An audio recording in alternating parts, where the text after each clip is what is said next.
La noche tiene una forma particular de ocultar la verdad. Bajo el manto de la oscuridad, las distancias se confunden, los contornos se desdibujan y el peligro, a veces, se disfraza de belleza.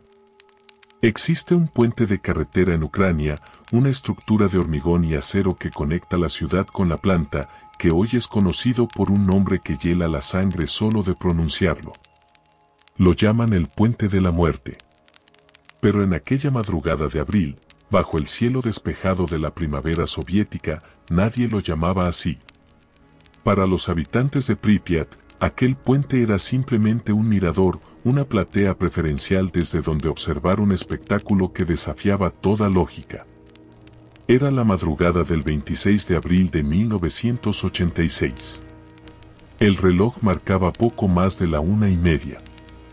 Mientras la mayoría del mundo dormía ajeno a que el curso de la historia estaba a punto de fracturarse para siempre, en este rincón de la Unión Soviética, el cielo se había iluminado con colores que no pertenecían a ningún fuego natural. No era el naranja furioso de la madera ardiendo, ni el amarillo del gas. Era algo distinto.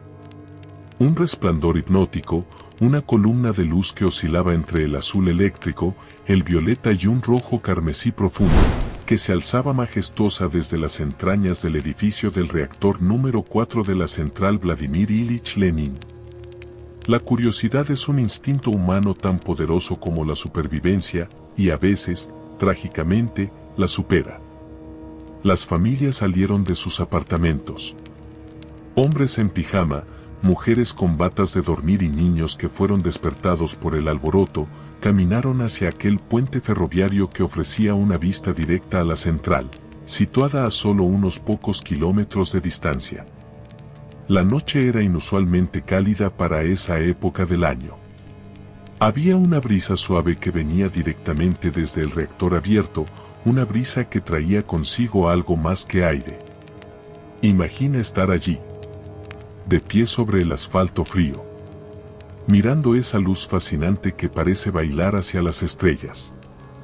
Los niños, con la inocencia que solo la infancia otorga, reían y señalaban al cielo. Porque desde las alturas comenzaba a caer algo que parecía un milagro. Una ceniza fina, brillante y oscura, descendía lentamente sobre ellos como si fuera una nevada negra en plena primavera. Se posaba en el cabello de las madres, en las pestañas de los pequeños, en los hombros de los padres que abrazaban a sus familias mientras contemplaban el incendio. Era hermoso. Era una escena casi cinematográfica. Pero había algo extraño en el aire. Un detalle sensorial que muchos supervivientes recordarían años después, cuando sus cuerpos ya estuvieran marcados por la enfermedad. Un sabor. Un inconfundible sabor metálico en la boca.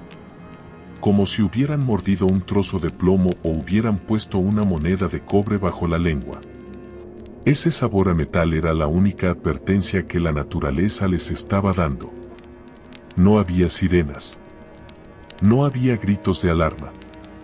Solo ese sabor agrio y la ceniza radiactiva cayendo suavemente sobre su piel, entrando en sus pulmones con cada respiración asombrada.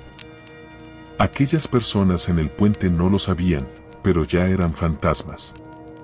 Mientras admiraban la belleza de la luz de Cherenkov, esa ionización del aire causada por la radiación extrema, sus células estaban siendo bombardeadas por una tormenta invisible. Cada segundo en ese puente restaba años de vida. Estaban recibiendo en minutos la dosis de radiación que un ser humano debería recibir en varias vidas. La muerte no llegó con una guadaña y una capa negra. Llegó disfrazada de luces de colores y polvo de estrellas, caminando entre ellos, invisible, silenciosa, letal. Ese silencio de la madrugada en el puente es quizás más aterrador que cualquier explosión. Es el silencio de la ignorancia ante la extinción.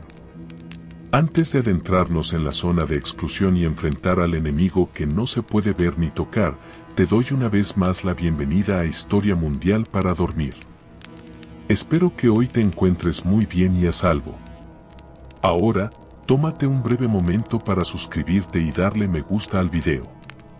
Nos ayuda a seguir trayendo estos misterios desde la oscuridad hasta tus oídos. Y cuéntame en los comentarios. ¿Crees que la humanidad está preparada para jugar a ser Dios con el átomo, o estamos destinados a repetir nuestros errores? Ahora sí, empecemos. Para comprender la magnitud de la caída, primero debemos entender la altura desde la que caímos. Antes de convertirse en el sinónimo universal del desastre, antes de ser una ciudad fantasma devorada por el bosque y el óxido, Pripyat no era una ruina. Era un sueño. Era la materialización del ideal soviético, la joya de la corona del comunismo, una ciudad nacida del átomo y para el átomo. Fundada apenas 16 años antes del accidente, Pripyat era la ciudad del futuro. Cierra los ojos e imagina una ciudad donde todo funciona. A diferencia de otras urbes grises y monótonas de la Unión Soviética, Pripyat había sido diseñada para ser un paraíso para los trabajadores de la central nuclear. Sus avenidas eran amplias, flanqueadas por miles de rosales que florecían con un rojo intenso cada verano.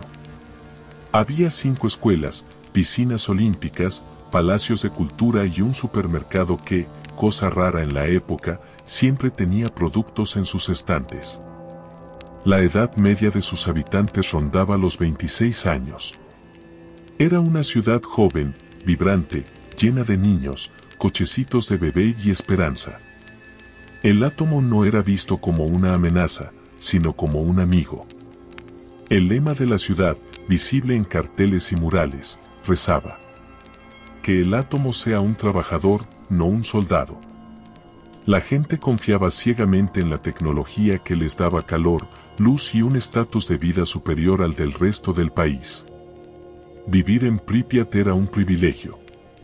Era la prueba de que la utopía era posible. Aquel viernes 25 de abril, la ciudad bullía de anticipación. Se acercaba el 1 de mayo, el Día de los Trabajadores, la fiesta más importante del calendario soviético. En el centro de la ciudad, en el parque de atracciones que debía inaugurarse oficialmente pocos días después, se erigía una noria, una rueda de la fortuna de un amarillo brillante. Sus cabinas nunca llegarían a transportar a niños riendo en un día de fiesta. Esa rueda, inmóvil y eterna, se convertiría en el ojo que todo lo ve, el testigo mudo de la desolación. Pero ese viernes, los técnicos aún hacían pruebas, y los niños la miraban con ansias, esperando el momento de subir y tocar el cielo. La vida transcurría con una normalidad pasmosa. Las madres compraban leche fresca, los hombres discutían de fútbol en los bancos de las plazas, y las parejas paseaban a orillas del río Pripyat. Nadie podía imaginar que debajo de esa capa de normalidad y confort, a solo 3 kilómetros de distancia, en una sala sin ventanas iluminada por la luz fría de los fluorescentes, se estaba gestando una tormenta perfecta de errores humanos, arrogancia y fallos de diseño que borraría esa felicidad de la faz de la tierra. La ciudad dormía tranquila, acunada por el suave zumbido de la central que les daba vida, sin saber que esa misma madre eléctrica estaba a punto de convertirse en su verdugo. Mientras la ciudad descansaba, en la sala de control del reactor 4, el ambiente estaba cargado de una electricidad distinta. No era energía nuclear, sino tensión humana. Miedo. Sudor frío. El aire estaba viciado por el humo de los cigarrillos baratos que los operadores fumaban nerviosamente uno tras otro, llenando los ceniceros hasta el borde. Eran las primeras horas de la madrugada, y se suponía que debían realizar una prueba de seguridad. Un test irónico, destinado a comprobar si el reactor podía mantenerse seguro en caso de un corte de energía. Al mando estaba Anatoly Dyatlov. Un hombre de complexión fuerte, cabello gris y un carácter tan duro como el hormigón del reactor. Dyatlov era la encarnación de la vieja escuela soviética. Autoritario, inflexible y convencido de su propia infalibilidad. Quería completar la prueba a toda costa. La presión desde Moscú era inmensa, y el fracaso no era una opción en su vocabulario. A su alrededor, hombres más jóvenes, como Leonid Toptunov y Alexander Akimov, miraban los paneles de control con creciente horror. Los instrumentos, esas agujas temblorosas y luces parpadeantes, les estaban gritando que algo iba mal. El reactor estaba inestable. Era una bestia herida, confundida, operando a niveles de potencia peligrosamente bajos, en una zona que los manuales prohibían terminantemente. Toptunov, un joven de apenas 25 años con gafas gruesas y rostro de niño, sostenía los informes con manos temblorosas. Sugirió apagar el reactor. Akimov, su supervisor, también dudaba. Pero la voz de Dyatlov tronó en la sala, desestimando sus miedos, insultando su competencia, ordenándoles que continuaran. La jerarquía, ese otro enemigo invisible, pesaba más que la física nuclear. Nadie se atrevía a contradecir al jefe adjunto. Y así, con el corazón en un puño y el miedo secándoles la garganta, siguieron adelante. Retiraron las barras de control, los frenos del reactor, mucho más allá de lo permitido. Dejaron al núcleo desnudo, acelerado, sin nada que contuviera su furia latente. A la 1:23:40, Akimov, dándose cuenta de que la reacción se estaba disparando, gritó la orden de emergencia. Presionó el botón ASEC 5. El botón del pánico. El mecanismo que debía insertar todas las barras de control de golpe y detener la fisión al instante. Pero el destino, o mejor dicho, el diseño defectuoso del reactor RBMK, tenía preparada una trampa final. Las barras de control tenían puntas de grafito. Y al entrar, en lugar de frenar la reacción, la aceleraron momentáneamente en la parte baja del núcleo. Fue el detonante. La gota que colmó el vaso. No hubo una explosión cinematográfica al principio. Fue algo más visceral. La tierra tembló. Las paredes de 1,5 metros de grosor de la sala de control vibraron como si estuvieran hechas de papel. Y luego, el sonido. No fue un estruendo agudo, sino un golpe sordo, profundo, como si el planeta mismo hubiera dado un suspiro de agonía. La tapa del reactor, un escudo biológico de acero y hormigón que pesaba 1000 toneladas, el peso de cientos de elefantes, fue lanzada al aire como si fuera una moneda al viento. Giró en la oscuridad y cayó de costado, dejando la boca del infierno abierta de par en par. El techo del edificio del reactor se desgarró.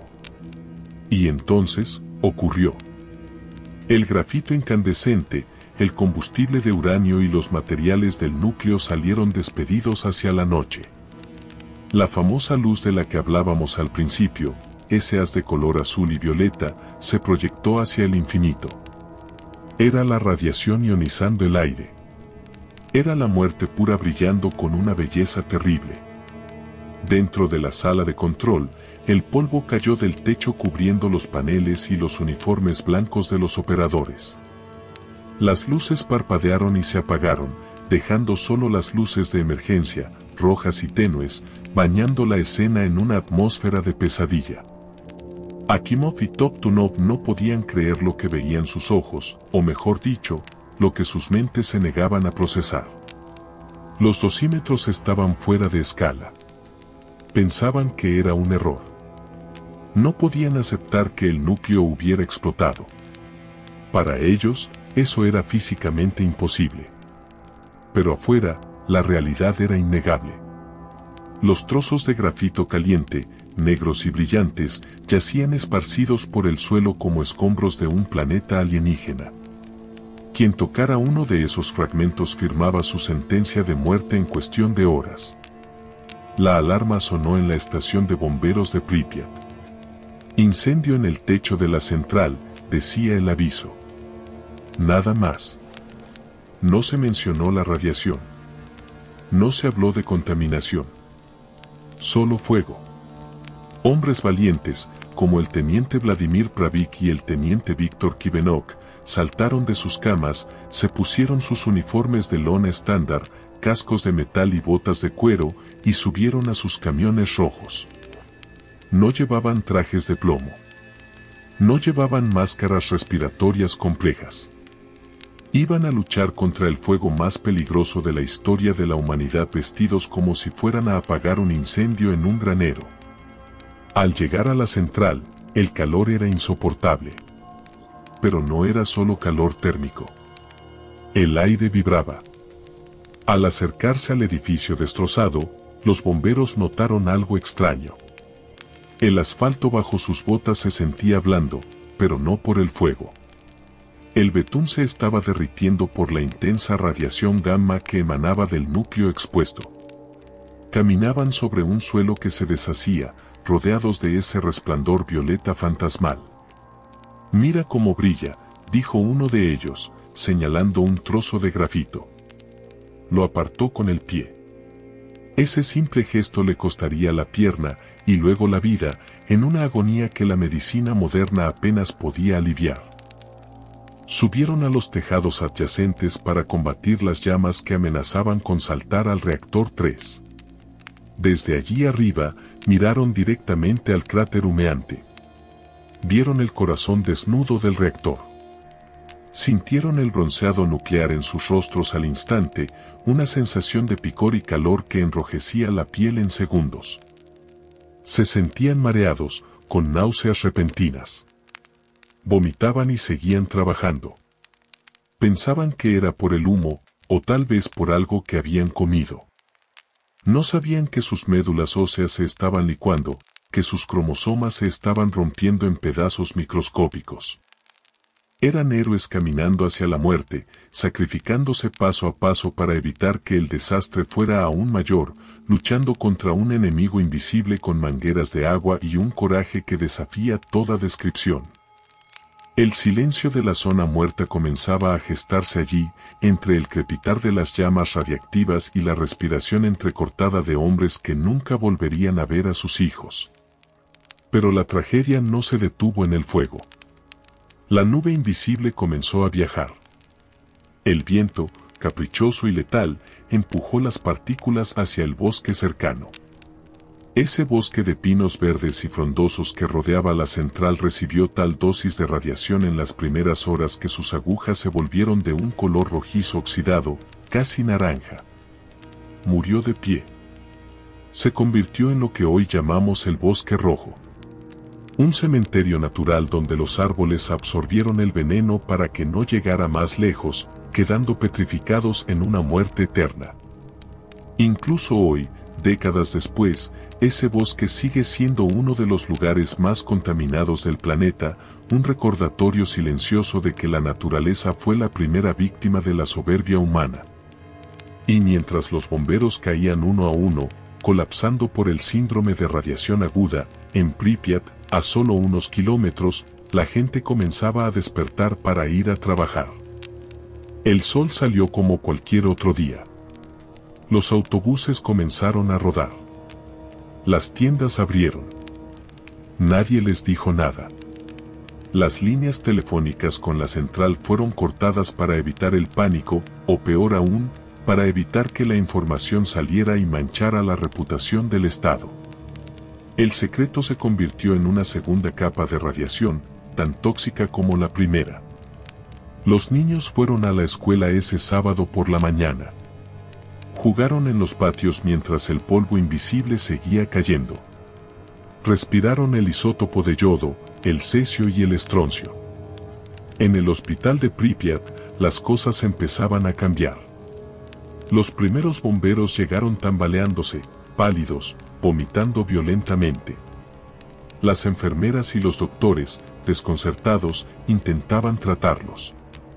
Les quitaban la ropa, esas botas y uniformes que emitían tanta radiación que quemaban las manos al tocarlos.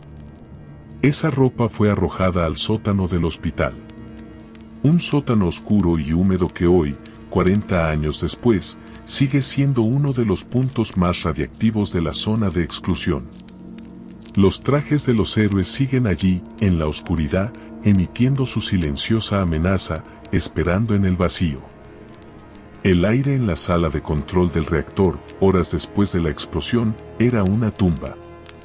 Dyatlov, aún en estado de negación, se negaba a creer que el núcleo ya no existía.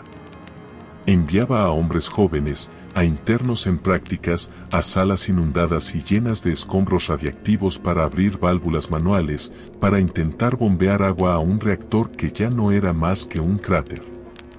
Esos hombres iban. Sabían que era peligroso, aunque quizás no entendían la magnitud total. Pero obedecían. Bajaban a la oscuridad, vadeaban agua radiactiva que les llegaba a la cintura, giraban las llaves oxidadas y regresaban, solo para colapsar minutos después. Sus rostros adquirían un tono oscuro, casi marrón, el color de la quemadura nuclear profunda. La magnitud del desastre era tal que la mente humana buscaba mecanismos de defensa para no quebrarse. Los operadores se aferraban a la idea de que los instrumentos fallaban, de que el tanque de agua estaba intacto, de que todo se podía arreglar. Pero la física no negocia. La radiación no tiene piedad ni atiende a esperanzas. El reactor 4 se había convertido en un volcán sucio, escupiendo el equivalente a 500 bombas de Hiroshima a la atmósfera, no en una explosión instantánea, sino en un flujo constante, hora tras hora, minuto tras minuto. Y en medio de este caos, comenzó a surgir una narrativa de silencio. El gobierno soviético, obsesionado con la imagen de poder y control, decidió que el mundo no debía saberlo. Decidieron que ni siquiera su propia gente debía saberlo. Se levantó un muro de silencio informativo más denso que el hormigón. Mientras Suecia detectaba niveles anormales de radiación días después y alertaba al mundo, en Pripyat la vida seguía. Se preparaban bodas para el fin de semana. Se horneaban pasteles. Se lavaba la ropa y se tendía al aire libre para que se secara con la brisa envenenada. Es difícil procesar la traición implícita en ese silencio. Imagina ser un padre o una madre en esa ciudad. Imagina que confías en que las autoridades te protegerán. Que si hubiera un peligro mortal, te avisarían. Pero nadie avisó. Dejaron que la población se bañara en radiación durante 36 horas interminables antes de dar la orden de evacuación. 36 horas donde cada respiración era una ruleta rusa. ¿Cuántos cánceres se gestaron en esas horas? ¿Cuántos futuros se truncaron mientras los funcionarios debatían en despachos cerrados cómo ocultar la vergüenza del accidente? La noche del fuego eterno no terminó con el amanecer. El fuego de grafito dentro del reactor ardió durante días, una antorcha que desafiaba todos los intentos de extinción. Los helicópteros comenzaron a sobrevolar el cráter, dejando caer sacos de arena, plomo y boro, en un intento desesperado por sofocar a la bestia. Los pilotos, al mirar hacia abajo, veían el ojo brillante del demonio.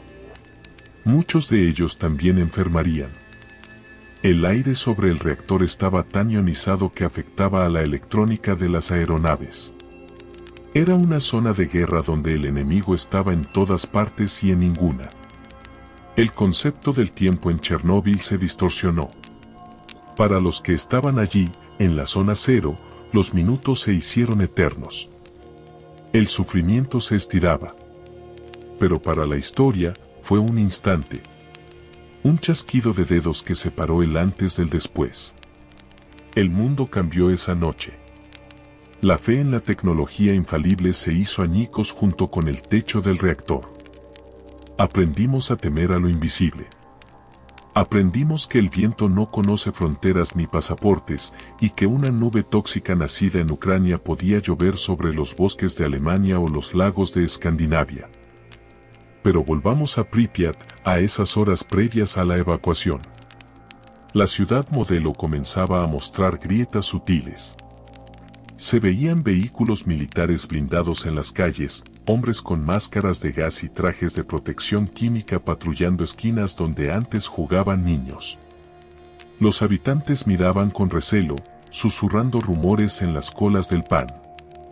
¿Has visto el fuego?, preguntaban. ¿Por qué hay tantos soldados? El miedo, pegajoso y frío, empezaba a filtrarse en los hogares. Ya no era solo el sabor metálico.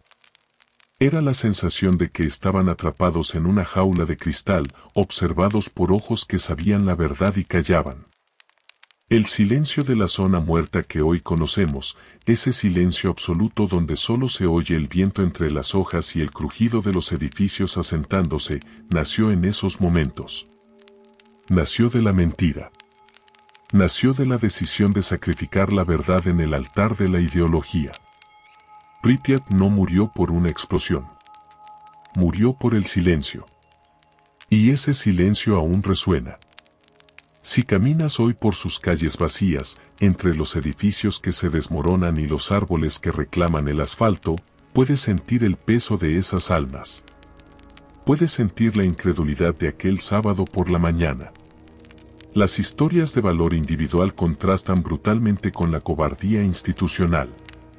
Hubo hombres que se sumergieron en piscinas radiactivas, mineros que cavaron túneles bajo el reactor a temperaturas infernales sin protección, liquidadores que subieron a los tejados a limpiar grafito con palas y sus propias manos. Ellos son la contraparte luminosa de esta historia oscura. Representan la capacidad humana de sacrificio, de dar la vida por el otro, por desconocidos, por el futuro. Pero en este primer bloque, nos quedamos con la imagen de la inocencia traicionada. Nos quedamos en el puente de la muerte, con la ceniza cayendo como nieve, y con la belleza terrible de un apocalipsis que llegó sin hacer ruido.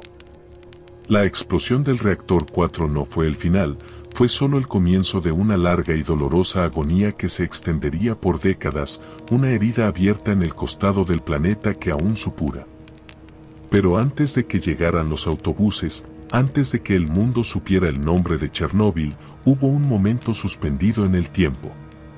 Un momento donde el hombre miró al abismo que había creado, y el abismo le devolvió la mirada con un ojo de fuego azul. En ese umbral entre la noche y el amanecer, el horror comenzó a cambiar de escenario. Dejemos por un momento el reactor humeante y caminemos los pasillos del hospital de Pripyat, la unidad médica 126. Lo que ocurría allí desafiaba toda la formación académica de los doctores de guardia. No estaban preparados para la guerra nuclear. Estaban preparados para huesos rotos, partos y gripes estacionales. Cuando las puertas de la sala de urgencias se abrieron para recibir a los primeros bomberos y operadores, el aire del hospital cambió. Los médicos reportaron después que los pacientes no solo venían quemados, venían brillando. No era una luz visible, sino una sensación, una emanación de calor que se sentía a metros de distancia. El doctor Valentín Belokón fue uno de los primeros en atenderlos. Veía a hombres jóvenes, fuertes, atletas en su mayoría, que llegaban vomitando bilis y sangre, con la piel de un color rojo ladrillo, hinchada como si les hubieran inyectado agua hirviendo bajo la dermis. Pero lo más aterrador era su lucidez. En esas primeras horas, antes de que el sistema nervioso colapsara, estaban conscientes. Bromeaban, pedían cigarrillos, preguntaban por sus compañeros. Era la fase que los expertos llaman la fase de caminante fantasma o latencia. Un periodo cruel donde el cuerpo parece recuperarse momentáneamente antes de que la destrucción celular masiva se manifieste con toda su furia. Las enfermeras, con una devoción que rompe el corazón, intentaban limpiarles las heridas. No sabían que al lavar esa piel contaminada, al tocar sus cabellos llenos de partículas de combustible nuclear, estaban absorbiendo la misma maldición. Sus manos enrojecían. Sentían un hormigueo en las yemas de los dedos que nunca desaparecería del todo. El hospital se convirtió, sin saberlo, en un segundo reactor. Las alfombras, las sábanas, los picaportes. Todo se impregnó de radiación. Tuvieron que abrir las ventanas porque el aire se sentía denso, metálico, imposible de respirar, pero al hacerlo, solo dejaban entrar más veneno que venía flotando desde la central. Mientras tanto, afuera, El sol del sábado 26 de abril se levantó sobre Pripyat con una belleza insultante. Fue un día espléndido. El cielo estaba de un azul profundo, sin nubes. Y bajo ese sol, comenzó el teatro del absurdo soviético. Los camiones regadores, esos vehículos naranjas y ruidosos encargados de limpiar las calles, salieron como cada mañana. Comenzaron a lavar las avenidas con agua y jabón. La espuma blanca corría por los desagües, mezclándose con el polvo radiactivo. Era una imagen de una futilidad trágica.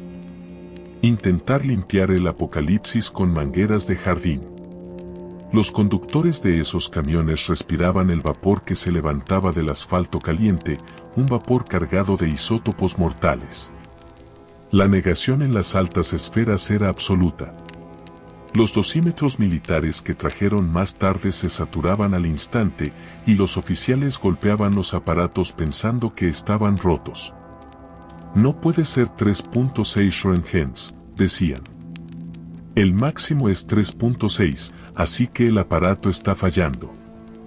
No entendían, o no querían entender, que la aguja se quedaba allí porque no podía marcar más, aunque la realidad fuera 15.000 veces superior. Eligieron creer en la mentira cómoda antes que en la verdad catastrófica. Y esa elección condenó a la ciudad. En los apartamentos, la vida doméstica despertaba. 7 bodas estaban programadas para ese sábado en el registro civil de Pripyat. 7 parejas que se vistieron de blanco y traje, que se peinaron y se perfumaron, ignorando que el aire que los rodeaba ya estaba marchitando sus futuros hijos. Se celebraron los banquetes. Se brindó con vodka y champaña bajo la sombra invisible de la nube. Las ventanas se mantuvieron abiertas para dejar entrar el aire primaveral. En los videos caseros de esas bodas, si uno presta atención, se ve una extraña neblina en el fondo, un granulado en la película que no es un defecto de la cinta, sino la radiación impactando en el celuloide. Los pescadores fueron al río, como cada fin de semana. Se sentaron en los muelles, con los pies colgando sobre el agua, a pocos kilómetros de la central.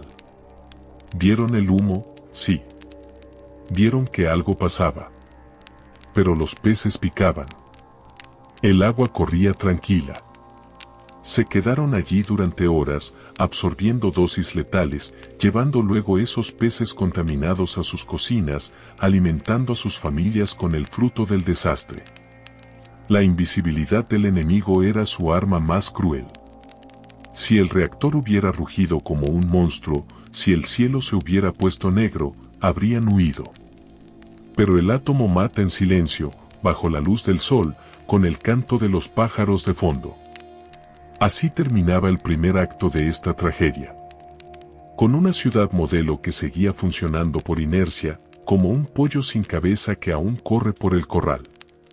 Con unos héroes muriendo en camas de hospital que pronto tendrían que ser aisladas con plástico.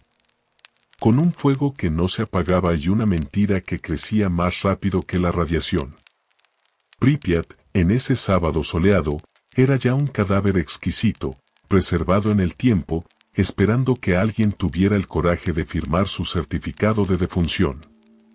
El enemigo invisible había ganado la primera batalla sin disparar una sola bala, tomando como rehenes a 50.000 almas que esa noche dormirían, por última vez, en sus propias camas.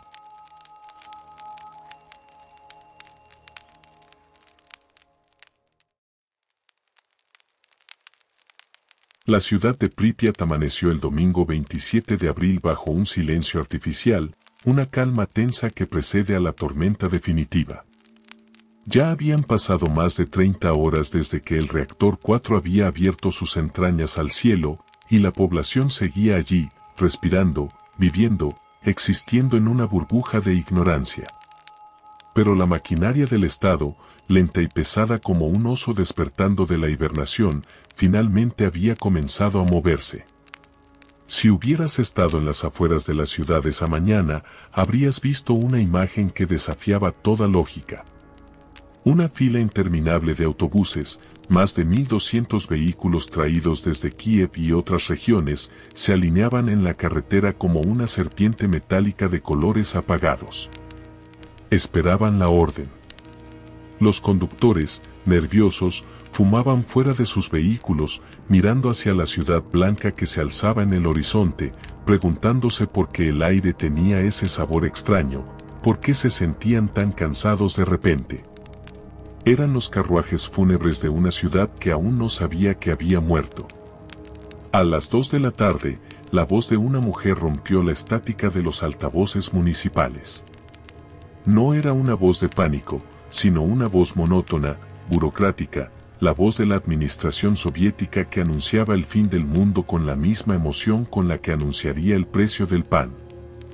Atención, atención, decía. Debido a una situación insatisfactoria de radiación en la central de Chernóbil, se ha decidido evacuar temporalmente a la población. La palabra clave, la mentira piadosa que condenaría sus recuerdos, fue esa. Temporalmente. Se les dijo que volverían en 3 días. Se les instruyó para que llevaran solo lo imprescindible. Documentos, algo de dinero y un poco de comida. Cierren las ventanas, corten el gas y el agua, repetía la voz. Y la gente, disciplinada, obedeció. Imagina la escena en miles de apartamentos simultáneamente. Madres vistiendo a sus hijos con prisa, pensando que era una excursión molesta. Padres buscando los pasaportes en los cajones. Nadie empacó sus fotos familiares. Nadie se llevó los juguetes favoritos de los niños, ni las joyas de la abuela, ni los libros, ni la ropa de invierno. Dejaron sus vidas enteras allí, pausadas, pensando que el jueves siguiente estarían de vuelta para cenar. Pero la tragedia más desgarradora de esa evacuación no fue lo que se llevaron, sino lo que se vieron obligados a dejar atrás. Las mascotas. Los perros y los gatos. Se prohibió terminantemente subir animales a los autobuses. El pelaje de los animales acumula radiación de una forma extremada, convirtiéndolos en focos móviles de contaminación. La orden fue estricta. Ningún animal cell. Lo que siguió fue una escena de crueldad involuntaria que perseguiría a los evacuados por el resto de sus días. Mientras las familias subían a los autobuses, llorando, los perros corrían tras sus dueños. Movían la cola, pensando que iban a dar un paseo. Pero las puertas se cerraron. Los motores rugieron. Y cuando la caravana de 1.200 autobuses comenzó a moverse lentamente hacia la salida de la ciudad, una jauría de cientos de perros corrió tras ellos. Corrieron kilómetros, ladrando, aullando, sin entender por qué sus familias los abandonaban en ese mundo que de repente se había vuelto hostil y silencioso. Los vieron alejarse hasta que se convirtieron en puntos en el horizonte, y luego, exhaustos y confundidos, regresaron a una ciudad que ya no tenía dueños. Pripyat quedó vacía, salvo por los animales, los soldados y el zumbido constante del átomo en el aire. Mientras la ciudad se vaciaba, un helicóptero militar aterrizaba en la zona. De él descendieron 2 hombres que llevarían el peso del desastre sobre sus hombros hasta que ese mismo peso los aplastara. Uno era Valery Legasov, un científico brillante, jefe de la comisión de investigación, un hombre de lógica y hechos. El otro era Boris Sherbina, un burócrata de alto nivel, vicepresidente del Consejo de Ministros, un hombre de partido, acostumbrado a que la realidad se doblara ante la voluntad del Estado. Legasov sabía lo que enfrentaban. Sherbina, al principio, no. Para el político, aquello era un accidente industrial más, algo que se podía tapar con cemento y propaganda. Pero cuando el helicóptero se elevó sobre el reactor destruido, la arrogancia de Sherbina se evaporó ante la visión del infierno. Desde el aire, el cráter del reactor 4 parecía un ojo inyectado en sangre y fuego. El grafito ardía a temperaturas que fundían el acero. El humo radiactivo subía en una columna recta hacia la atmósfera. Pero lo más aterrador era el brillo. Incluso a plena luz del día, se podía ver ese resplandor violeta, el aire ionizado rompiéndose bajo la presión de una energía que no debería existir libre en la superficie de la Tierra. Legasov señaló hacia abajo y explicó que lo que veían no era un incendio. Era el núcleo del reactor expuesto. No había nada entre ese material visible y el resto del mundo. Estaban volando sobre la tumba abierta de la Unión Soviética. En ese momento comenzó la batalla real. No contra un ejército invasor, sino contra los elementos mismos. La primera misión fue apagar el fuego. No se podía usar agua, pues el agua se vaporizaría instantáneamente y llevaría más radiación a la atmósfera, o peor aún, podría causar una explosión térmica si tocaba el núcleo fundido. Necesitaban ahogarlo. Necesitaban sepultarlo bajo toneladas de arena, boro y plomo. Los pilotos de helicópteros fueron los primeros soldados de esta guerra. Comandados por el general Antoskin, estos hombres volaron sus máquinas militares directamente sobre la columna de radiación. Tenían que quedarse estáticos, suspendidos en el aire justo encima de la boca del reactor, para que los soldados pudieran arrojar sacos de arena a mano por la puerta abierta. Imagina la locura de la maniobra. El helicóptero vibrando, el calor subiendo desde abajo, la radiación friendo los circuitos electrónicos de la nave, haciendo que las radios fallaran y los instrumentos se volvieran locos. Los pilotos miraban hacia abajo y veían el núcleo. Sentían el sabor a metal en la boca al instante. En cada pasada, recibían la dosis de radiación de toda una vida. Y sin embargo, daban la vuelta, aterrizaban, cargaban más sacos y volvían a salir. Hacían 30, 40 viajes al día. Al bajar de sus naves, vomitaban. Estaban agotados, mareados, sus rostros quemados por el bronceado nuclear. Pero volvían a subir. Porque alguien tenía que hacerlo. Porque si no apagaban ese fuego, la nube cubriría toda Europa. Muchos de esos pilotos murieron jóvenes, consumidos por cánceres agresivos, héroes del aire que lucharon contra un dragón invisible. Arrojaron 5.000 toneladas de material sobre el reactor. Arena para apagar el fuego, boro para absorber los neutrones, plomo para bloquear la radiación. Y aunque lograron sofocar las llamas visibles, el calor dentro del núcleo seguía aumentando. La bestia estaba herida, pero no muerta. Y entonces, surgió un nuevo terror, uno que heló la sangre de Legasov y los expertos en Moscú. Debajo del reactor, había piscinas de agua. Agua de los sistemas de refrigeración rotos, agua de los bomberos de la primera noche. Y encima de esas piscinas, miles de toneladas de combustible nuclear, grafito y arena se estaban fundiendo, convirtiéndose en una especie de lava radiactiva llamada corio. Si esa lava atravesaba el suelo de hormigón y tocaba el agua, se produciría una explosión de vapor masiva. Una explosión térmica que, según los cálculos de los físicos soviéticos, tendría una fuerza de entre 3 y 5 megatones. Para ponerlo en perspectiva, esa explosión habría borrado del mapa a la ciudad de Minsk, habría dejado inhabitable gran parte de Ucrania y Bielorrusia durante siglos, y la nube radiactiva habría hecho que la vida en Europa fuera prácticamente insostenible. Era el escenario del fin del mundo. Necesitaban evitar que la lava tocara el agua. Necesitaban drenar las piscinas. Y para eso, necesitaban héroes suicidas. 3 hombres se ofrecieron voluntarios. Ananenko, Bespalov y Baranov. Se pusieron trajes de buzo, tomaron dosímetros y linternas, y se sumergieron en la oscuridad del sótano inundado de la central. Caminaron con el agua radiactiva hasta las rodillas, buscando las válvulas de las esclusas en un laberinto de tuberías y oscuridad. Si sus linternas fallaban, morirían allí abajo. Si se perdían, morirían.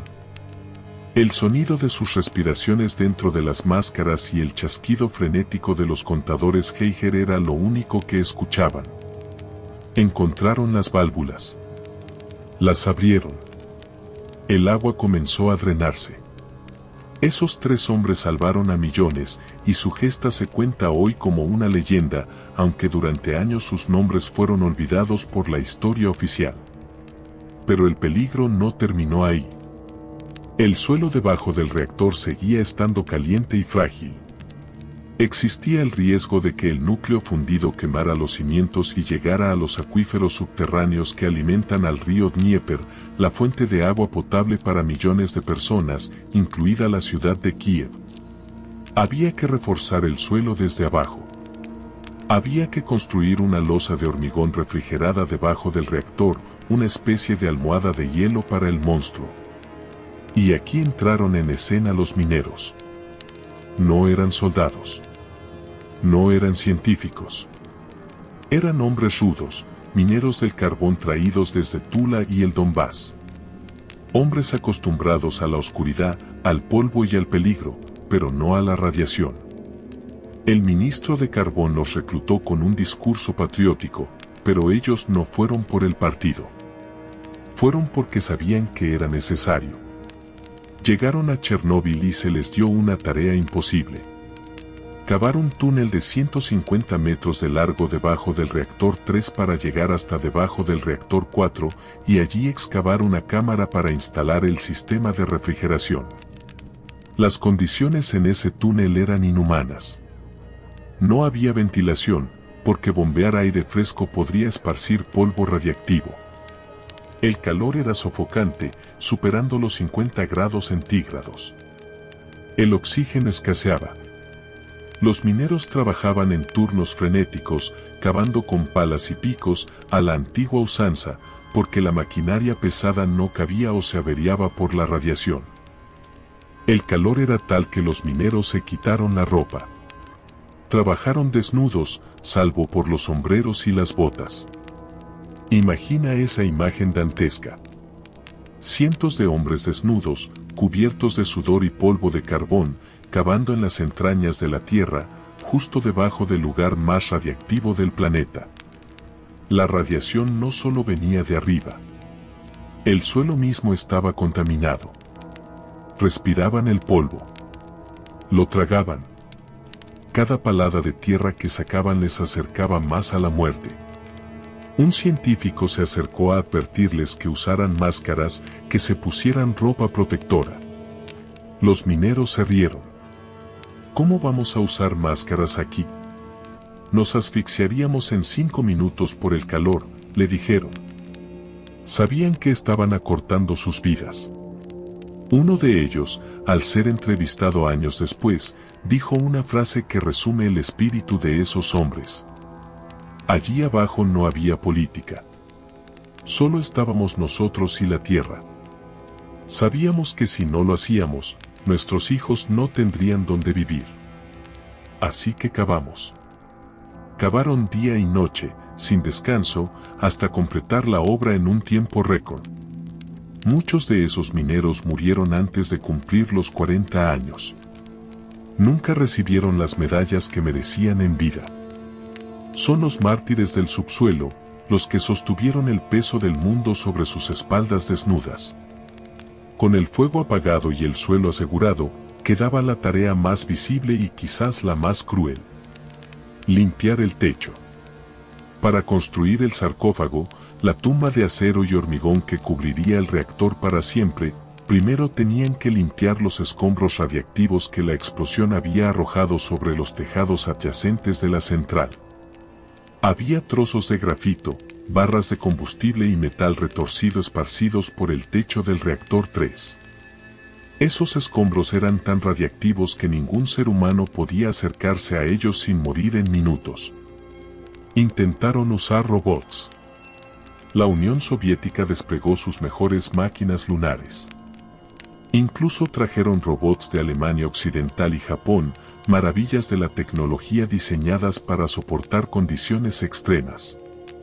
Uno de ellos, un robot alemán al que llamaron Hawker, fue enviado al techo más peligroso, la zona masa.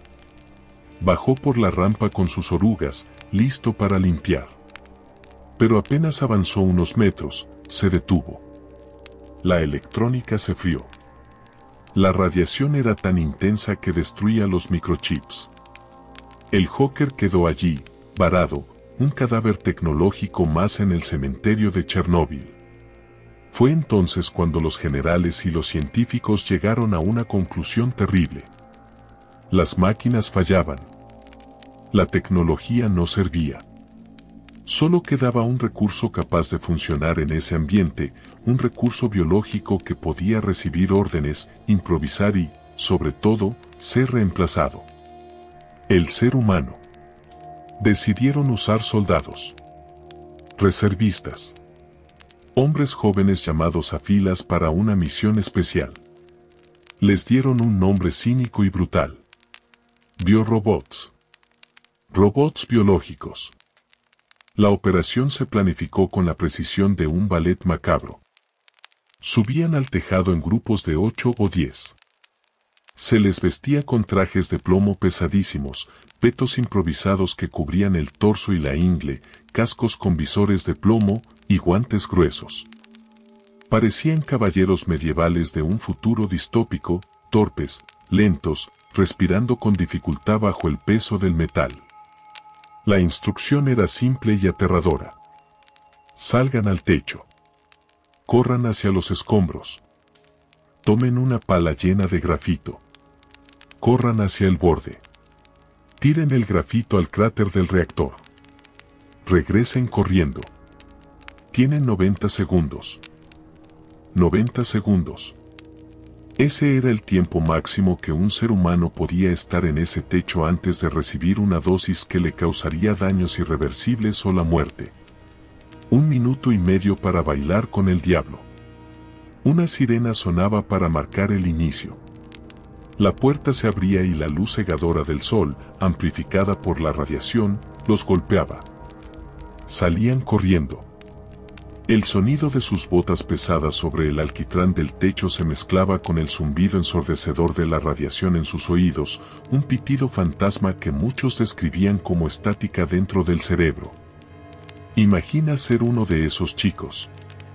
Tienes 20 años. Tienes una pala en las manos. Frente a ti, ves bloques negros de grafito que sabes que son pedazos del núcleo de una estrella. El aire huele a ozono y a metal. Sientes un calor que atraviesa el traje de plomo como si fuera papel. Te agachas, clavas la pala. Pesa. Pesa horrores. Levantas la carga letal, caminas torpemente hacia la barandilla rota y la arrojas al abismo humeante.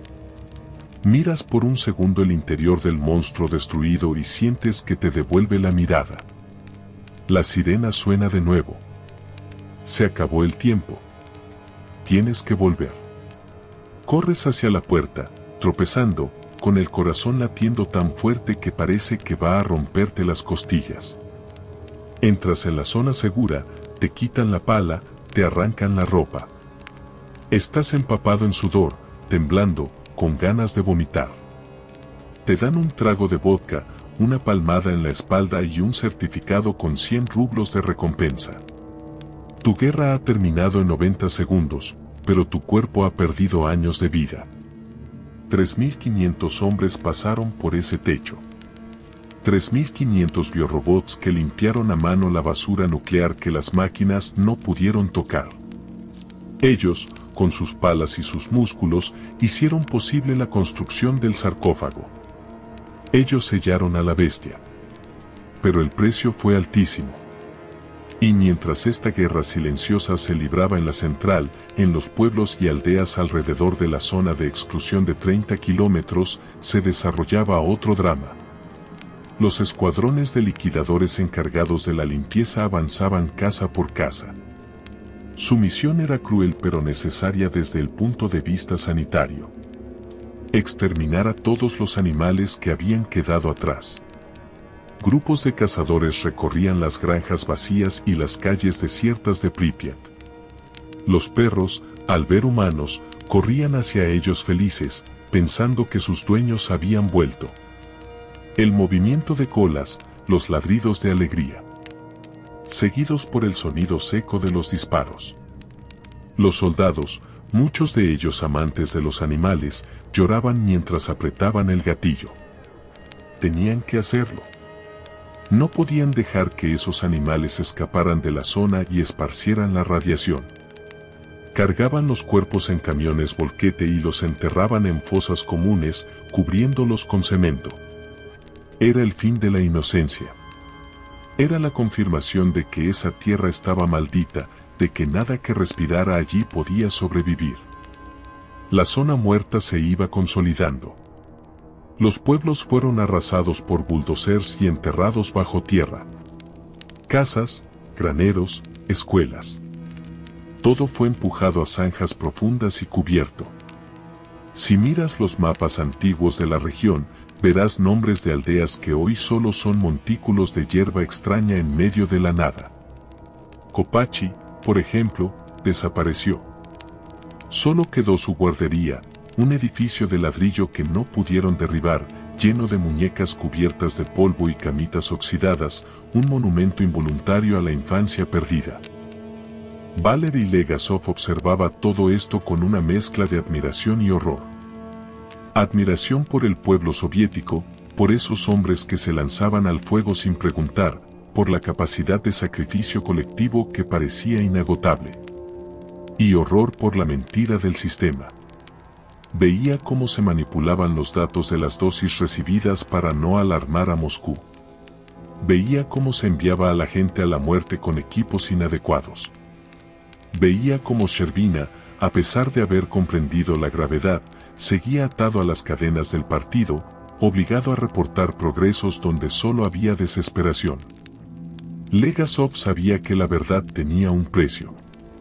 Sabía que alguien tendría que pagar por todo aquello. Y mientras caminaba por los pasillos del edificio de la administración en Chernóbil, grabando sus pensamientos en cintas de casete que luego escondería, sentía que su propio tiempo se agotaba. La radiación ya estaba haciendo su trabajo en su cuerpo, pero era la culpa, la pesada carga de la verdad, lo que realmente lo estaba matando. El verano de 1986 avanzaba. El sarcófago comenzaba a tomar forma, una estructura monstruosa de acero gris que se levantaba sobre las ruinas. Era feo, apresurado, imperfecto, pero era lo único que se interponía entre el núcleo y el mundo.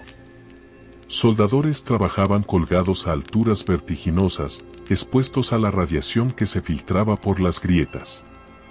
Grúas gigantescas movían vigas de toneladas. Era la construcción de una pirámide moderna, un mausoleo para la tecnología fallida. Pero incluso con el sarcófago cerrado, la historia no terminaba. La zona de exclusión se había convertido en un país aparte, un estado dentro del estado, con sus propias leyes, sus propios peligros y su propia atmósfera. Un lugar donde los relojes parecían detenerse, donde la naturaleza comenzaba a reclamar lo que era suyo, mutando, adaptándose, creciendo sobre el hormigón y el metal. Al final de este bloque, dejamos a los liquidadores regresando a sus casas, muchos de ellos enfermos, llevando consigo medallas que pronto perderían su brillo y enfermedades que nadie querría reconocer oficialmente. Dejamos a Pripyat vacía, con sus semáforos parpadeando en ámbar para nadie, con la ropa tendida en los balcones pudriéndose al sol, con los platos puestos en las mesas para cenas que nunca se sirvieron.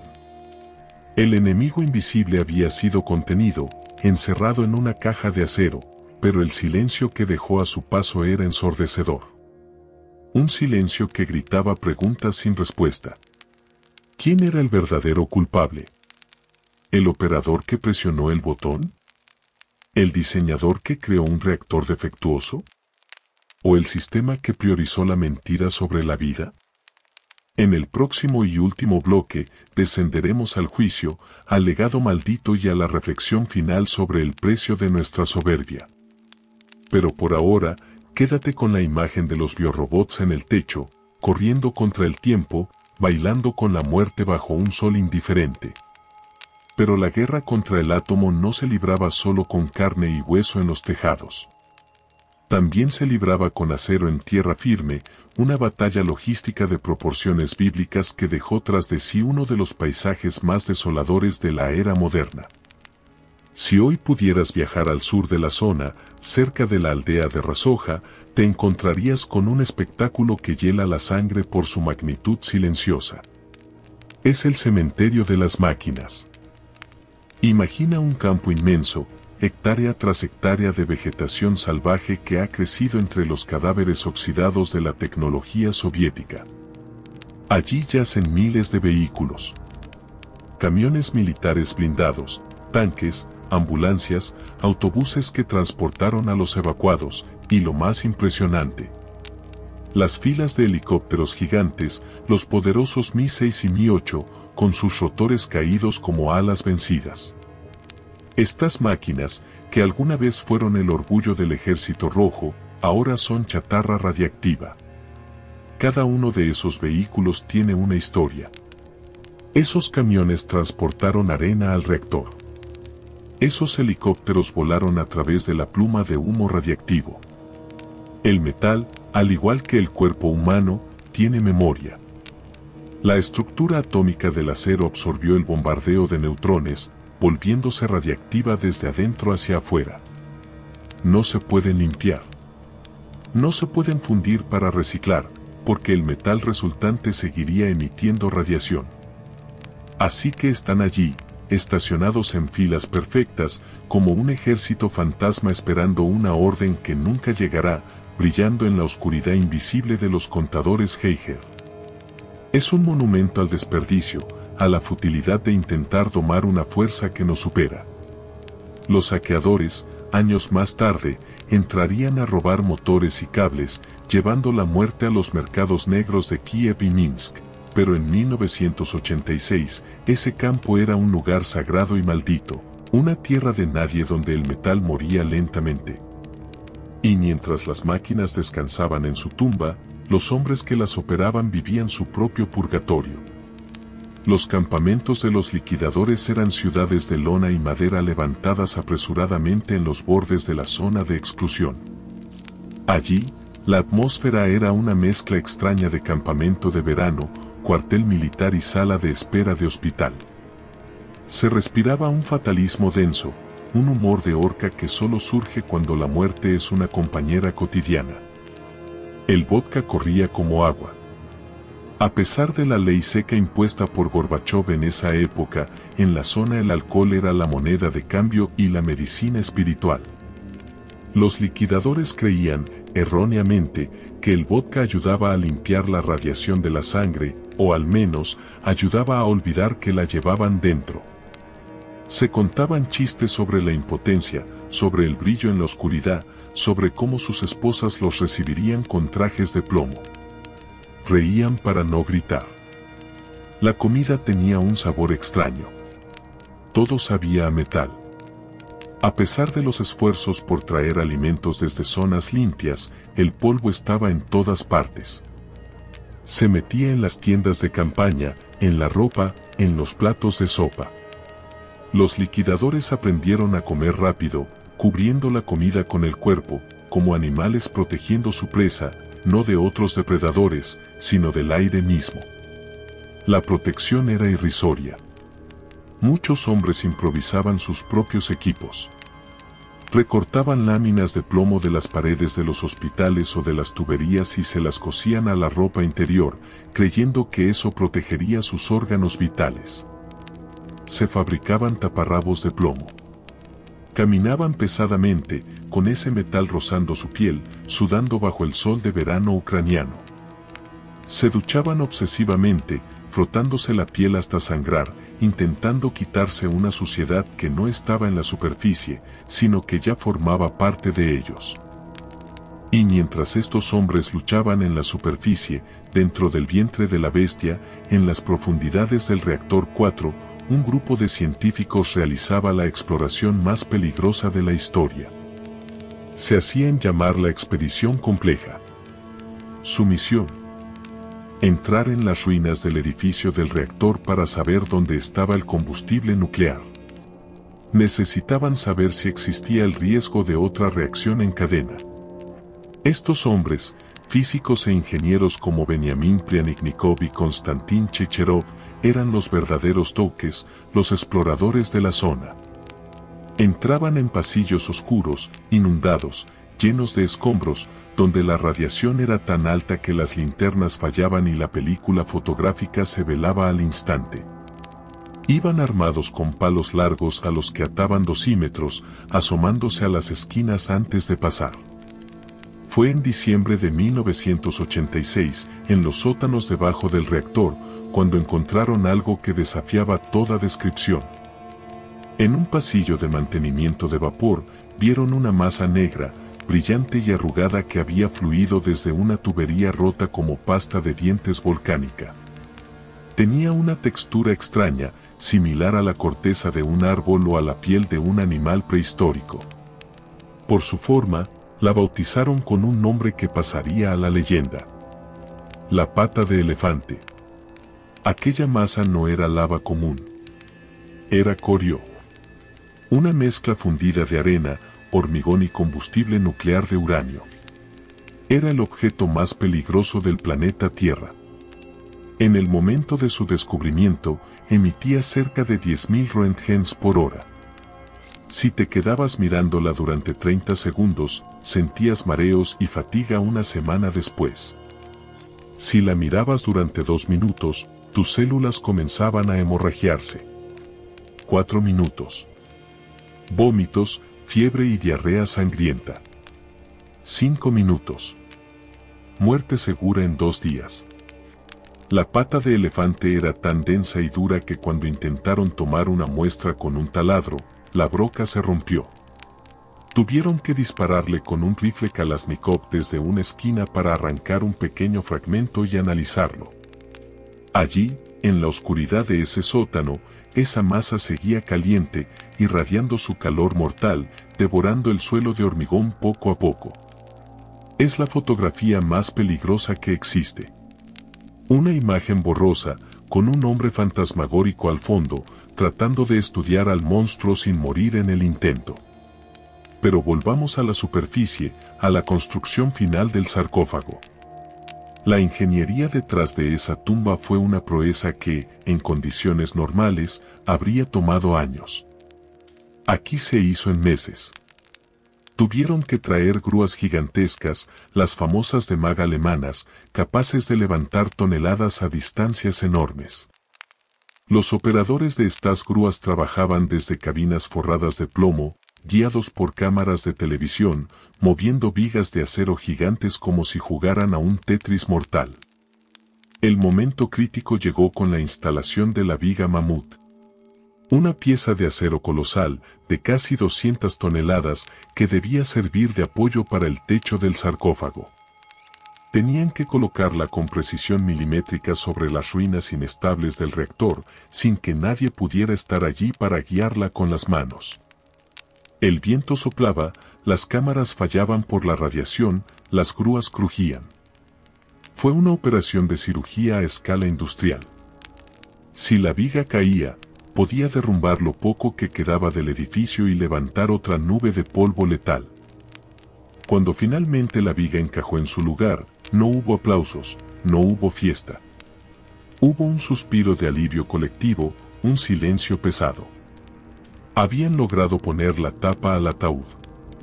Pero sabían que esa tapa no era hermética. El sarcófago estaba lleno de agujeros, de grietas por donde entraban pájaros y salía polvo. Era una solución temporal, un vendaje sucio sobre una herida gangrenada, diseñada para durar 30 años. Y el reloj ya empezaba a correr. La limpieza de la zona no se limitó a la central. La tarea más desgarradora para los liquidadores fue la descontaminación de la tierra misma. Se dieron cuenta de que la radiación se había asentado en la capa superior del suelo, en el césped, en las hojas, en el asfalto. Así que decidieron hacer algo inaudito: despellejar la tierra. Miles de soldados avanzaron con palas, arrancando los primeros 5 o 10 centímetros de suelo de toda la zona cercana a la planta. Metían esa tierra fértil, esa tierra negra ucraniana famosa por su riqueza, en barriles y contenedores, y la enterraban en fosas profundas. Fue el entierro de la naturaleza. Luego, lavaban las casas, los tejados, las carreteras con una solución química pegajosa que llamaban bourda. Imagínate lavar un pueblo entero, casa por casa, sabiendo que nadie va a volver a vivir allí. Entrar en los hogares vacíos, ver la mesa puesta, los libros abiertos y rociar todo con espuma química. Era una violación de la intimidad a escala masiva. Muchos liquidadores confesaron después que se sentían como ladrones, como intrusos en un santuario del tiempo. Encontraban cartas, diarios íntimos, cunas sin hacer. Y tenían que limpiarlo, o en muchos casos, destruirlo. Cuando la limpieza era imposible, la solución era la demolición. Los bulldozers empujaban las casas de madera, con todos los recuerdos dentro, hacia grandes zanjas. Luego las aplastaban y las cubrían de tierra. Si hoy caminas por la zona y ves un montículo extraño en medio de un campo llano, con un cartel triangular amarillo con el símbolo de radiación, estás caminando sobre el cadáver de un hogar. Allí abajo hay cocinas, dormitorios, historias familiares, aplastadas y radiactivas, durmiendo para siempre. Y en medio de este paisaje de destrucción, la naturaleza comenzó a comportarse de forma extraña. Los liquidadores reportaban fenómenos inquietantes. Hojas de árboles que crecían hasta tamaños gigantescos, un fenómeno llamado gigantismo vegetal. Hongos del tamaño de sombreros. La ausencia total de pájaros en algunas zonas. El silencio aéreo era absoluto, como si el cielo hubiera muerto. Y esa sensación constante de ser observados. No por personas, sino por la zona misma. La zona de exclusión dejaba de ser un lugar geográfico para convertirse en una entidad, un personaje vivo y malévolo que cambiaba las reglas de la física y la biología. La radiofobia se instaló en la mente de todos. Era el miedo a lo invisible, el miedo a que un enemigo microscópico estuviera devorándote por dentro sin que sintieras dolor. Cualquier dolor de cabeza, cualquier tos, cualquier mareo se interpretaba inmediatamente como el principio del fin. La salud mental de los liquidadores se desmoronaba tan rápido como su salud física. Se sentían marcados, leprosos nucleares. Al volver a sus ciudades de origen, muchos fueron rechazados por sus vecinos, que temían que la radiación fuera contagiosa. Pasaron de ser héroes a ser parias en cuestión de meses. Al cerrar este segundo bloque, la imagen que nos queda es la de una victoria pírrica. El monstruo estaba enjaulado, sí. El sarcófago se alzaba gris y ominoso contra el cielo de noviembre. Pero el costo humano había sido incalculable. Cientos de miles de hombres, los liquidadores, habían pasado por la picadora de carne nuclear. Habían entregado su salud, su juventud y su futuro para salvar a un mundo que pronto los olvidaría. La zona quedó en silencio, cerrada con alambre de espino y puestos de control militar. Pero dentro, la vida, o una parodia de ella, continuaba. La radiación seguía su lenta danza de desintegración. Los átomos de cesio y estroncio se asentaban en la Tierra, preparándose para una estancia de siglos. Y en los despachos de Moscú comenzaba el último acto. El juicio. La búsqueda de culpables. La necesidad de encontrar cabezas que cortar para justificar el desastre. Pero como veremos, en Chernóbil, la culpa es un isótopo que contamina a todos por igual.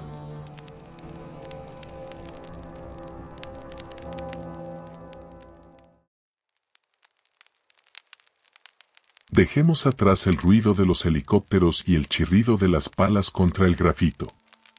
Dejemos la zona de exclusión por un momento y viajemos 700 kilómetros al norte, hacia Moscú. Allí, en un edificio de ladrillo gris que por fuera parece una institución cualquiera, se encuentra el Hospital Clínico número 6. Específicamente, Nos dirigimos a una planta reservada, sellada y vigilada, donde la realidad de la energía nuclear se manifestó en su forma más cruel y biológica. Si la explosión del reactor fue el evento macroscópico, el destello que vio el mundo, lo que ocurrió en las habitaciones estériles de ese hospital fue el evento microscópico, la guerra librada célula a célula en los cuerpos de los primeros que llegaron al fuego. Los bomberos y los operadores de la sala de control fueron trasladados allí en aviones especiales. Al llegar, sus ropas fueron confiscadas y destruidas porque emitían tanta radiación que hacían saltar las alarmas de los pasillos. Entre ellos estaba Vasily Ignatenko, el bombero joven y fuerte que había subido al tejado pensando que apagaba un incendio común. Y persiguiéndolo, desafiando las órdenes del sistema soviético, estaba su esposa, Lyudmila. La historia de Lyudmila y Vasily no es solo una nota al pie en los libros de historia. Es el testimonio definitivo de cómo el amor intenta sobrevivir incluso cuando la física decreta la muerte. Cuando Lyudmila logró, a través de súplicas y sobornos, entrar en el hospital para ver a su marido, los médicos le dieron reglas estrictas que parecían sacadas de una película de terror. No lo toques, le dijeron. No lo beses. No te sientes en su cama. Tienes 30 minutos. Le mintieron sobre la gravedad de la situación, o quizás ellos mismos no querían aceptarla. Vasily estaba en lo que los doctores llaman la fase de latencia. Estaba de pie, bromeaba, jugaba a las cartas con sus compañeros. Parecía que lo peor había pasado, que solo eran quemaduras superficiales. Pero la radiación es un asesino traicionero que trabaja en silencio. Mientras ellos reían, sus cuerpos se estaban deshaciendo por dentro. La médula ósea, la fábrica de la sangre, había dejado de funcionar. Los cromosomas se habían roto. Y cuando terminó la fase de latencia, comenzó el verdadero horror. Es difícil describir el síndrome de radiación aguda sin sentir un escalofrío en el alma. No es una enfermedad. Es la descomposición de un ser vivo en tiempo real. La piel de Vasily y de sus compañeros comenzó a oscurecerse, pasando del rojo al negro. Se formaban ampollas gigantescas que no sanaban. El sistema inmunológico desapareció por completo, dejando al cuerpo indefenso ante cualquier bacteria, incluso las que viven inofensivamente en nuestra propia piel. Lyudmila veía cómo el hombre fuerte que amaba se transformaba en algo irreconocible. Se hinchaba, su rostro se deformaba. Tosía pedazos de su propio pulmón y hígado. Y aún así, ella no se fue. Ignoró las advertencias. Se sentaba a su lado, le sostenía la mano envuelta en vendas, le limpiaba el sudor de la frente. Las enfermeras tenían miedo de entrar en la habitación, así que ella hacía el trabajo. Cambiaba las sábanas empapadas en fluidos radiactivos. Cuidaba de él como si su amor pudiera crear un escudo contra los isótopos. Lo que Lyudmila no sabía, o no quería creer, era que Vasily ya no era solo su esposo. Se había convertido en un reactor nuclear biológico. Su cuerpo emitía tanta radiación que estaba quemando a Lyudmila con solo estar cerca. Y lo más trágico de todo, Lyudmila estaba embarazada. Llevaba en su vientre una vida nueva, una niña. La agonía duró 2 semanas. 14 días interminables donde la muerte avanzaba milímetro a milímetro. Al final, tuvieron que levantarlo de la cama usando sábanas especiales porque su piel se quedaba pegada a las manos de quienes intentaban moverlo. Murió un día de mayo, y con él, murieron 28 hombres más en esas primeras semanas. Fueron enterrados en el cementerio de Mitino, en Moscú. Pero no fue un entierro normal. Sus cuerpos fueron envueltos en plástico, luego metidos en ataúdes de madera, y esos ataúdes, a su vez, fueron sellados dentro de ataúdes de zinc y plomo, soldados para siempre. Incluso muertos, eran peligrosos para la tierra. Sobre sus tumbas, cubrieron todo con placas de hormigón. Lyudmila sobrevivió, pero pagó el precio más alto. Meses después, dio a luz a su hija, a la que llamaron Natasenka, como Vasily había querido.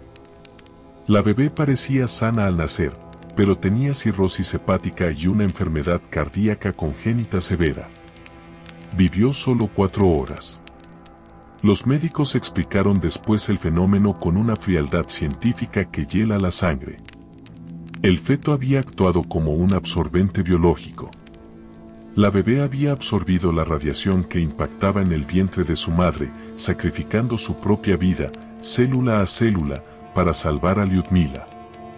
En esa habitación de hospital, la inocencia más pura se encontró con la creación más destructiva del hombre. Dejemos ahora el dolor humano, que es agudo y desgarrador, para volver a la fuente de todo. Regresemos a la zona, pero no a la de 1986. Viajemos a la hora. Al presente. Si hoy cruzaras los puestos de control, pasando las barreras de alambre de espino y los carteles amarillos con el trébol negro de la radiación, te encontrarías con un mundo donde el ser humano es un intruso. La zona de exclusión se ha convertido en una paradoja viviente. Es el lugar más contaminado del planeta y al mismo tiempo es una de las reservas naturales más prósperas de Europa. El silencio es lo primero que golpea. No es un silencio vacío. Es un silencio denso, lleno de presencias invisibles. El viento corre entre los edificios abandonados de Pripyat, silbando a través de las ventanas rotas, agitando las cortinas podridas que aún cuelgan de los marcos oxidados. La naturaleza, en su infinita paciencia, ha comenzado a devorar la obra del hombre. Los álamos y los abedules han roto el asfalto de las avenidas principales. Árboles enteros crecen en los tejados de los hoteles y dentro de los gimnasios escolares, sus raíces buscando sustento entre las baldosas y el hormigón. El musgo, radiactivo y suave, cubre los coches de choque del parque de atracciones, abrazando el metal frío con un manto verde.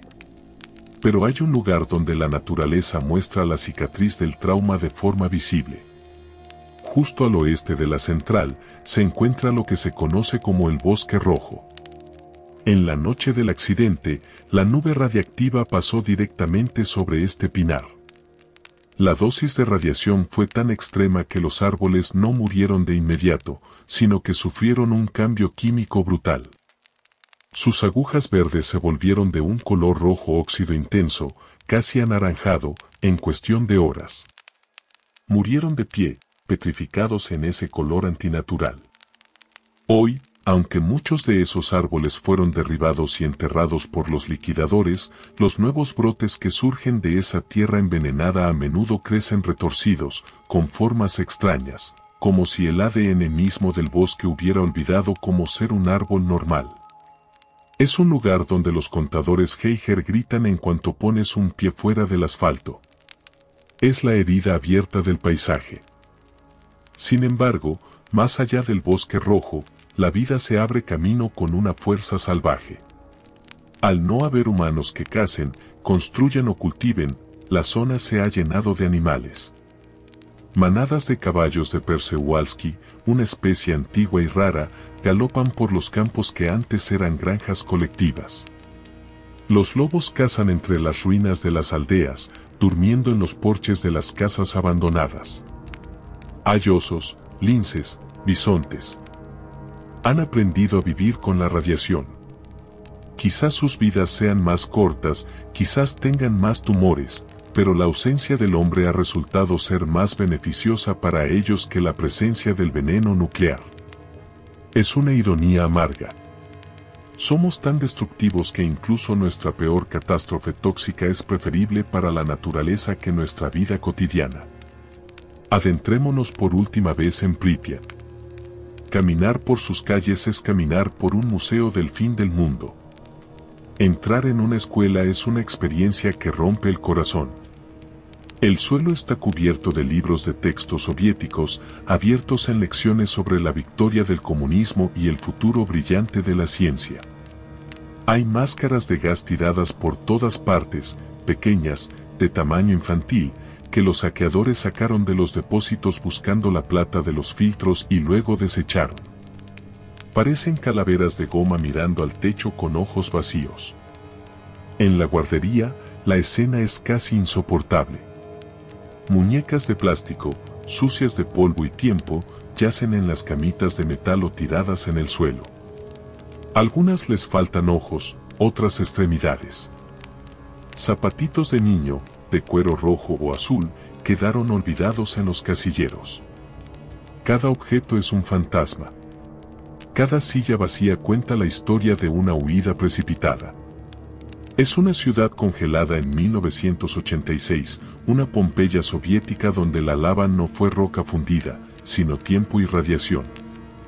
Pero la historia de la zona no estaría completa si solo habláramos de los muertos y de los que huyeron.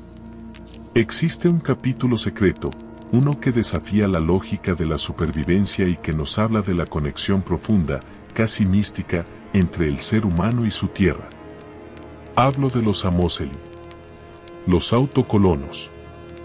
Meses y años después de la evacuación, cuando el perímetro estaba cerrado a cal y canto por el ejército, empezaron a aparecer figuras entre los bosques. No eran fantasmas, aunque lo parecían. Eran ancianos. Babuscas con pañuelos en la cabeza y veteranos de la Segunda Guerra Mundial que caminaban por los senderos minados de radiación, esquivando a las patrullas, para volver a sus casas de madera en las aldeas prohibidas. Dispararnos si quieren, les decían a los soldados de 18 años que intentaban echarlos.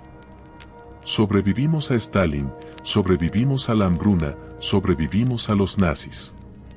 No nos vamos a ir por culpa de un enemigo que no se ve. Y se quedaron. Contra toda recomendación médica, contra la ley y contra el sentido común, volvieron a encender sus estufas de leña en medio del infierno nuclear. Imagina la vida de estas personas. Viven sin electricidad, sin agua corriente, sin tiendas. Cultivan sus patatas en la tierra contaminada. Beben el agua de los pozos que, según los científicos, debería matarlos. Comen los huevos de sus gallinas y la leche de sus vacas. Y lo más sorprendente es que muchos de ellos han vivido más que los evacuados que fueron trasladados a los bloques de cemento de Kiev, donde murieron de tristeza y estrés. Para los Amoseli, la radiación era un mal menor comparado con el desarraigo. La radiación no me da miedo, la soledad sí, dicen. Hoy quedan muy pocos, los últimos guardianes de una forma de vida extinta, viviendo en armonía con el veneno, demostrando que a veces el espíritu humano es más terco que la física nuclear. Y mientras los ancianos recuperaban sus hogares, la ciudad de Pripyat sufría una segunda invasión. Esta vez no fueron los átomos, sino los saqueadores. A principios de los años 90, cuando la Unión Soviética colapsó y el caos se apoderó de las repúblicas, la vigilancia en la zona se relajó. Bandas organizadas entraron en la ciudad muerta. Vieron un tesoro en el abandono. Entraron en los 45.000 apartamentos vacíos. Arrancaron los radiadores de hierro fundido de las paredes, porque el metal valía dinero. Cortaron los cables de cobre. Se llevaron los muebles, las televisiones, los abrigos de piel que colgaban en los armarios. Lavaban superficialmente estos objetos y los vendían en los mercadillos de segunda mano de todo el país. Es probable que muchas personas en Europa del Este, sin saberlo, tengan en sus casas un pedazo de Chernóbil, un objeto cargado de isótopos que viajó desde la zona de la muerte hasta sus salones. Pripyat fue desvalijada. Si hoy entras en un apartamento, no encontrarás esa cápsula del tiempo intacta que se ve en las películas. Encontrarás el caos del saqueo. Libros tirados por el suelo buscando dinero escondido entre las páginas, sofás destripados, pianos rotos a hachazos para sacarles las cuerdas. Fue una violación póstuma de la ciudad, un recordatorio de que la codicia humana no respeta ni siquiera a los cementerios. Pero también surgieron otros visitantes. Los toques. Jóvenes románticos, nihilistas y aventureros que, inspirados por la literatura de ciencia ficción y los videojuegos, comenzaron a colarse ilegalmente en la zona para explorarla. Caminan decenas de kilómetros a través de los bosques, durmiendo en los apartamentos abandonados, bebiendo agua de lluvia filtrada, escondiéndose de la policía. Para ellos, la zona es un templo. Un lugar donde la civilización ha terminado y donde pueden sentirse verdaderamente libres, lejos de las reglas de la sociedad. Pintan grafitis filosóficos en las paredes, dejan símbolos, crean una cultura propia en las ruinas. Para ellos, Chernóbil no es una tragedia, es un santuario del silencio. Ahora, es necesario cerrar el círculo de una de las figuras más trágicas de esta historia. Volvamos a Valery Legasov, el científico que vimos en el helicóptero al principio del desastre. Después de Chernóbil, Legasov se convirtió en un hombre roto. Había visto el infierno.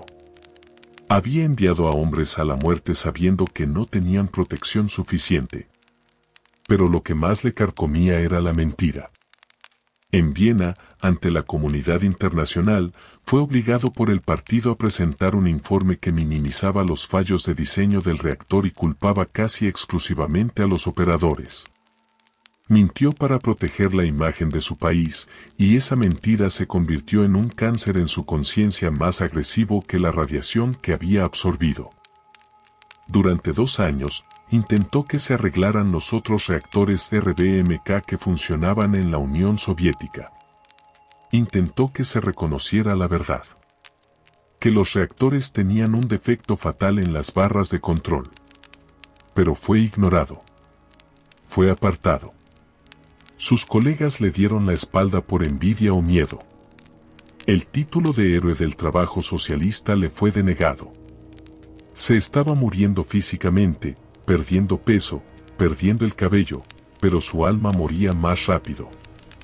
El 27 de abril de 1988, justo 2 años y un día después del accidente, Valery Legasov tomó su última decisión.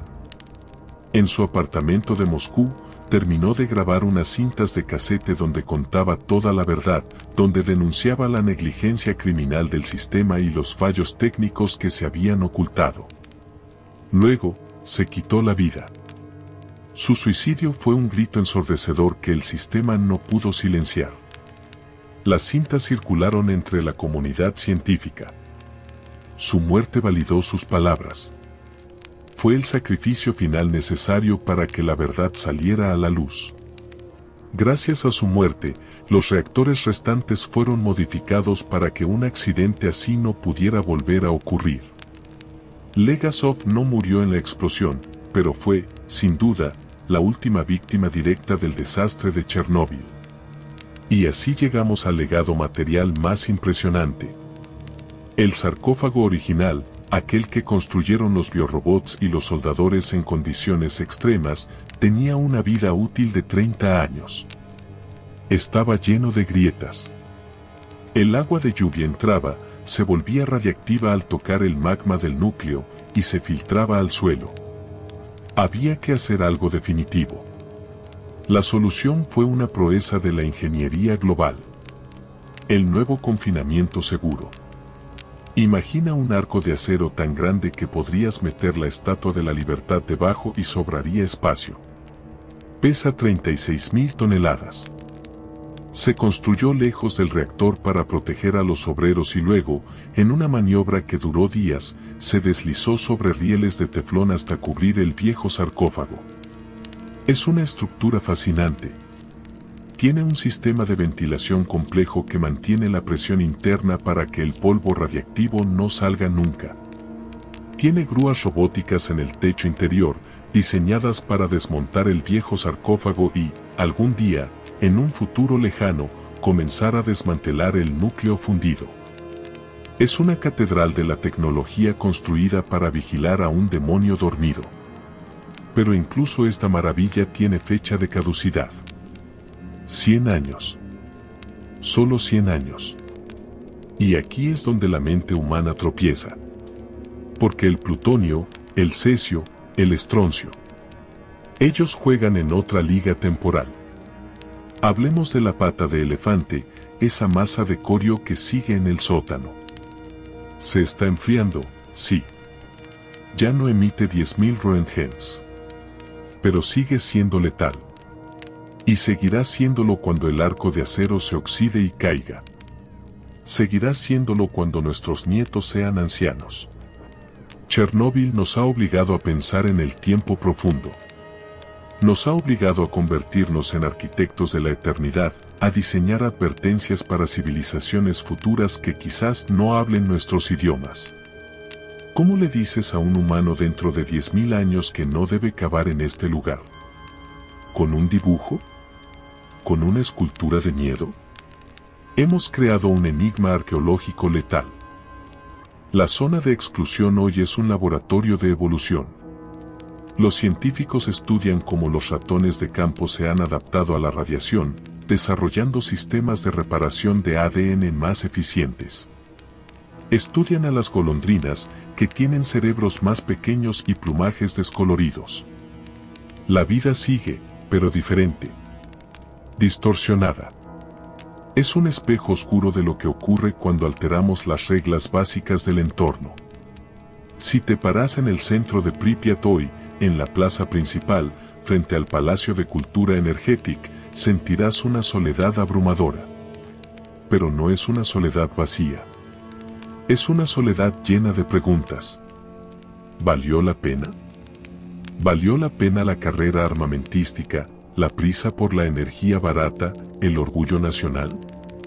Los retratos de los líderes del Politburó que se pudren en los sótanos parecen responder con una mueca irónica. El viento mueve una puerta oxidada que chirría rítmicamente. Es el latido del corazón de la zona. Un recordatorio constante de que aquí, en este rincón de Ucrania, el tiempo se detuvo a la 1:23 de la madrugada y nunca volvió a arrancar del todo. Chernóbil no es un pasado que se estudia. Es un presente continuo que se soporta. Es la sombra larga de nuestra propia ambición proyectada sobre el suelo. Y dominando este paisaje, visible desde cualquier punto de la ciudad muerta, se alza el gigante. El motivo de todo esto. El Reactor 4. Durante décadas, el viejo sarcófago, esa estructura de acero y hormigón construida apresuradamente por los héroes y los biorobots, mantuvo a la bestia a raya. Pero el tiempo no perdona. El agua de lluvia se filtraba, oxidando las vigas. El hormigón se agrietaba. Existía el riesgo real de que el techo colapsara, levantando una nueva nube de polvo radiactivo que volvería a amenazar al mundo. Así que la humanidad tuvo que unirse para construir una nueva tumba. Una tumba digna de un faraón tecnológico. Lo llamaron el nuevo confinamiento seguro. Es una estructura colosal, un arco de acero plateado tan grande que podría cubrir la Estatua de la Libertad o el Estadio de Maracaná. Es la estructura móvil más grande jamás construida por el ser humano. La construyeron a unos metros del reactor, porque la radiación justo encima del cráter era demasiado alta para trabajar mucho tiempo. Y luego, en una operación de ingeniería sin precedentes, la deslizaron sobre rieles hasta cubrir el viejo reactor podrido. Fue como poner una tapa gigante sobre un plato sucio. Brillante, moderna, hermética. Este nuevo arco está diseñado para durar 100 años. 100 años. Parece mucho tiempo para una vida humana, pero para el átomo, es un parpadeo. Y aquí es donde entramos en la verdadera dimensión del terror de Chernóbil. La escala del tiempo. Dentro de ese reactor, enterrados bajo toneladas de arena, plomo y hormigón, y ahora cubiertos por el arco de acero, quedan casi 200 toneladas de combustible nuclear fundido. El elemento principal es el plutonio 239. ¿Sabes cuánto tiempo tarda el plutonio en dejar de ser peligroso? Su vida media es de 24.000 años. 24.000 años. Detente un segundo a procesar esa cifra. Hace 24.000 años, la humanidad estaba en la edad de hielo. Los neandertales acababan de desaparecer. Aún pintábamos bisontes en las paredes de las cuevas. No existía la agricultura, no existía la escritura, no existían las ciudades. Faltaban 20.000 años para que se construyeran las pirámides de Egipto. Y ahora, mira hacia el futuro. Dentro de 100 años, el nuevo sarcófago habrá envejecido. Nuestros nietos tendrán que construir otro. Y luego sus nietos. Y los nietos de sus nietos. Tendremos que vigilar esa tumba, repararla y cuidarla cuando nuestros idiomas actuales ya no existan, cuando nuestras naciones hayan desaparecido, cuando nuestra cultura sea solo polvo arqueológico. Hemos creado un monstruo que nos sobrevivirá a todos. Hemos dejado una herencia envenenada a generaciones que ni siquiera podemos imaginar. Chernóbil no es un problema del pasado. Es un problema eterno. Es el monumento más duradero que nuestra civilización dejará sobre la Tierra. Más que las catedrales, más que los rascacielos, más que el plástico en los océanos.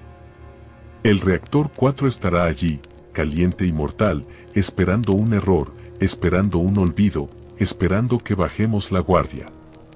Chernóbil comenzó con una prueba de seguridad fallida en una noche de primavera. Comenzó con la arrogancia de unos hombres que creían tener el control absoluto sobre las fuerzas fundamentales del universo.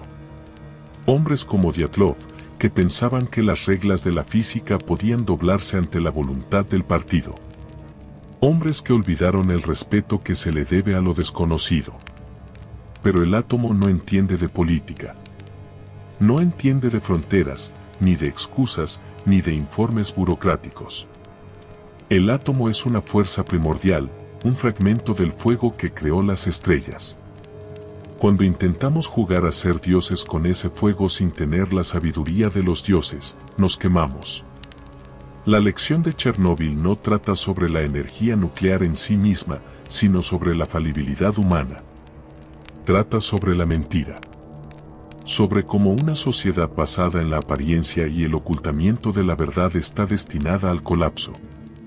Porque cada mentira que contamos incurre en una deuda con la verdad. Y tarde o temprano, esa deuda se paga. En Pripyat, la deuda se pagó con la vida de niños, con el dolor de madres, con el sacrificio de miles de hombres anónimos y con una tierra que quedará marcada para siempre. Hoy, la zona es un lugar de turismo oscuro. La gente va a hacerse fotos con las máscaras de gas, a buscar la emoción del peligro controlado. Pero si prestas atención, si apagas el ruido de la curiosidad morbosa y escuchas el viento entre los pinos rojos, oirás la advertencia. Es un susurro que viene desde el sótano del hospital en Moscú, desde los túneles de los mineros, desde el puente de la muerte. Nos dice que somos frágiles. Nos dice que el mundo no nos pertenece.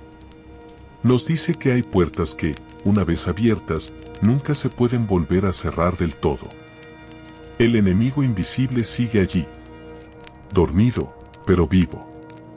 Y nosotros, los guardianes efímeros de su jaula, solo podemos esperar haber aprendido la lección.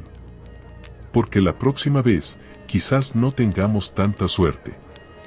La próxima vez, quizás el silencio no se detenga en la frontera de una zona de exclusión, sino que cubra el mundo entero.